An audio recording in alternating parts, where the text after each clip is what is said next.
శ్రీనివాసాయ దేవాయ నమః శ్రీపతయే నమః శ్రీధరాయ శశార్ంగాయ శ్రీప్రదాయ నమో నమః శ్రీవల్లభాయ శాంతాయ శ్రీమతే చ నమో నమః శ్రేయస్కరాయ చ శ్రేయ నమో నమః.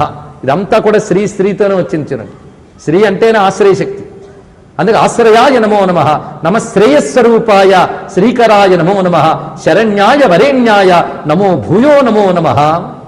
స్తోత్రం కృత్వా నమస్కృత్య దేవదేవం, ఈ విధంగా కృష్ణారాధన చేసి ఈ స్తోత్రంతో పూర్తి చేయాలి అని చెప్పారు. మనం కృష్ణుని స్మరించుకున్నాం, స్తోత్రం కూడా పూర్తి చేసుకున్నాం. అనుసంధానించుకోవాల్సిన మరో మంత్రము శ్రీధరాయ విష్ణవే నమః. శ్రీధర అనే నామానికి ఎంతో శక్తి ఉందండి. అందుకే శ్రీధర శ్రీకర శ్రేయ శ్రీమాన్ లోకత్రయాశ్రయ ప్రత్యేకించి చెప్పుకుంటున్నాం. అందుకే శ్రీధరాయ విష్ణవే నమో నమః.